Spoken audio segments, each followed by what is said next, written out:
আমন্ত্রণ আর নিউজে সবাইকে স্বাগত জানাচ্ছি। আমি তানজিলা টুইঙ্কেল। শুরুতে জানিয়ে দিব দেশের সংবাদ। নির্বাচন হলে দেশ সঠিক পথে এগোবে, এমনটাই বলছেন বিএনপি মহাসচিব মির্জা ফখরুল ইসলাম আলমগীর। আগামী বছরের ফেব্রুয়ারিতেই নির্বাচনের আয়োজন করবে অন্তর্বর্তী সরকার, এমনটাই আমাদের আশা। তিনি বলেন, নির্বাচনের মাধ্যমে সঠিক পথে দেশ এগোবে। সোমবার সকাল 10:30টায় সিলেট পৌঁছে কেন্দ্রীয় নেতাদের সঙ্গে শাহজালাল রাদিয়াল্লাহু তাআলা আনহুর মাজার জিয়ারত শেষে বিএনপি মহাসচিব মির্জা ফখরুল ইসলাম আলমগীর সাংবাদিকদের এসব কথা বলেন। তিনি আরো বলেন, ছাত্র জনতা আন্দোলন, বিশেষ করে জুলাইয়ের রক্তাক্ত ছাত্র অভ্যুত্থান যে নতুন পথ দেখিয়েছে, তা বাস্তবায়নে সবাইকে কাজ করতে হবে।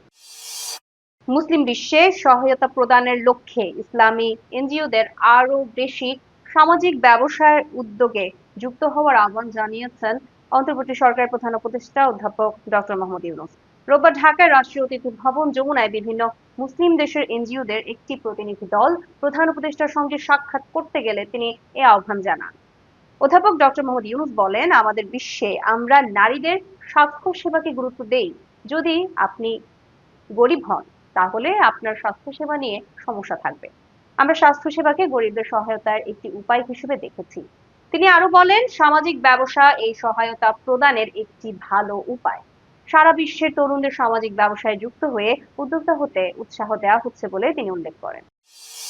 রোববার 6 জুলাই চাঁপাইনবাবগঞ্জের কলেজ চত্বরে অনুষ্ঠিত এক পথসভায় জাতীয় নাগরিক পার্টির আহ্বায়ক নাহিদ ইসলাম বলেছেন, সীমান্তে বিএসএফ আন্তর্জাতিক আইন লঙ্ঘন করে গ্রেনেড মারে এবং বিস্ফোরণ ঘটায়। আমরা আর কোনো আগ্রাসন মেনে নেব না। ফের আগ্রাসন হলে সীমান্তে লং মার্চ ঘোষণা করা হবে। এ সময় তিনি চাঁপাইনবাবগঞ্জবাসীদের দীর্ঘদিনের দাবি ট্রেন চালুর পক্ষে পূর্ণ সমর্থন জানান।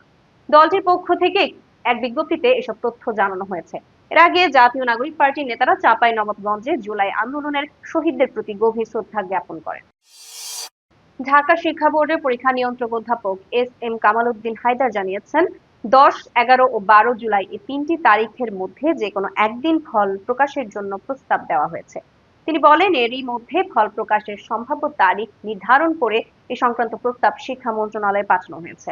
এখন মন্ত্রণালয়ের অনুমোদন পেলেই ফল প্রকাশের তারিখ চূড়ান্ত করা হবে। তবে সবকিছু নির্ভর করছে মন্ত্রণালয়ের অনুমোদনের উপর।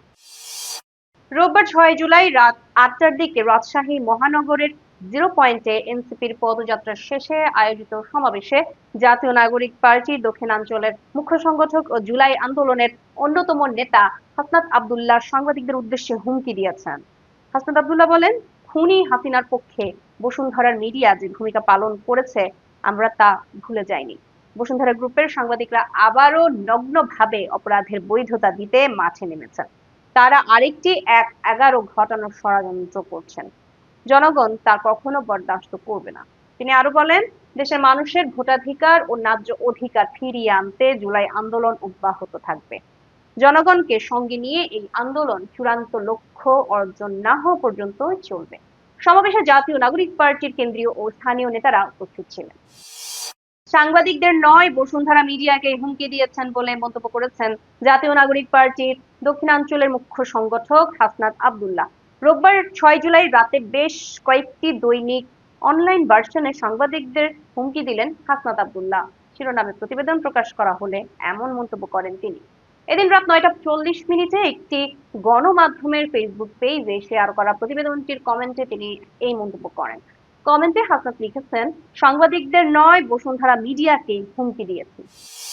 জাতীয় ঐকমত্য কমিশনের সহ-সভাপতি অধ্যাপক আলী রিয়াজ বলেছেন, আমি বারবার বলেছি, দলগুলোর সঙ্গে আলাদা বৈঠকের সময় ও সুস্পষ্টভাবে বলেছি, কমিশন কিছু চাপিয়ে দিচ্ছে না।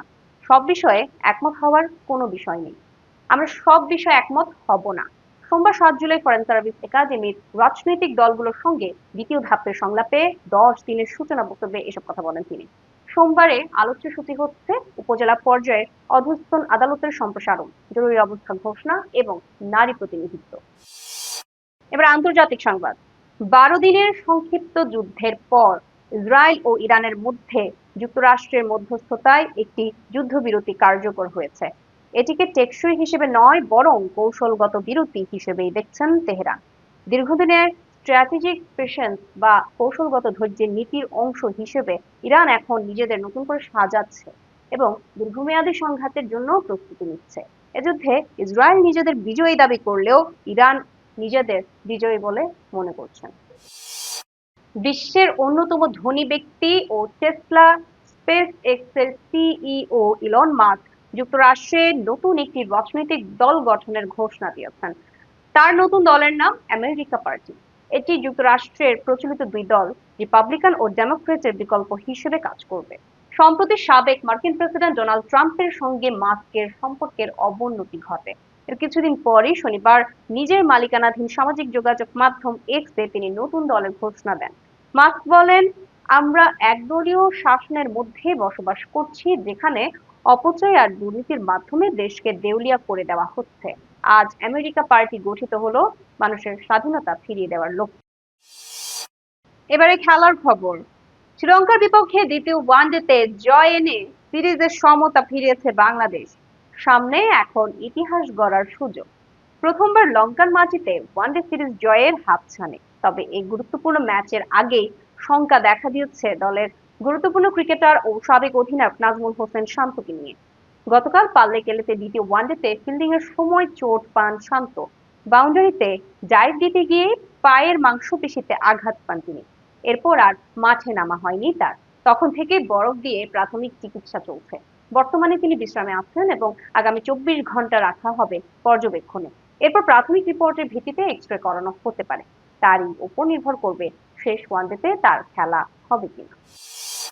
শ্রীলঙ্কার মাটিতে ওয়ানডে সিরিজে ঘুরে দাঁড়িয়েছে বাংলাদেশ। সঙ্গে মিলেছে আন্তর্জাতিক র্যাঙ্কিং এর বড় পুরস্কার। দ্বিতীয় ওয়ানডেতে দারুণ জয় পেয়েই এক ধাপ এগিয়ে নবম স্থানে উঠে এসেছে টাইগাররা। সিরিজে 1-1 সমতা আনার এই জয়ে এখন শুধু ইতিহাস গড়ার অপেক্ষা। লঙ্কার মাটিতে প্রথমবার ওয়ানডে সিরিজ জয়ের হাতছানি। প্রথম ম্যাচে জয় প্রায় নিশ্চিত করেও ব্যাটিং বিপর্যয়ে হেরেছিল বাংলাদেশ। তবে দ্বিতীয় ওয়ানডেতে সেই ভুল আর করেনি মেহেদী হাসান মিরাজের দল।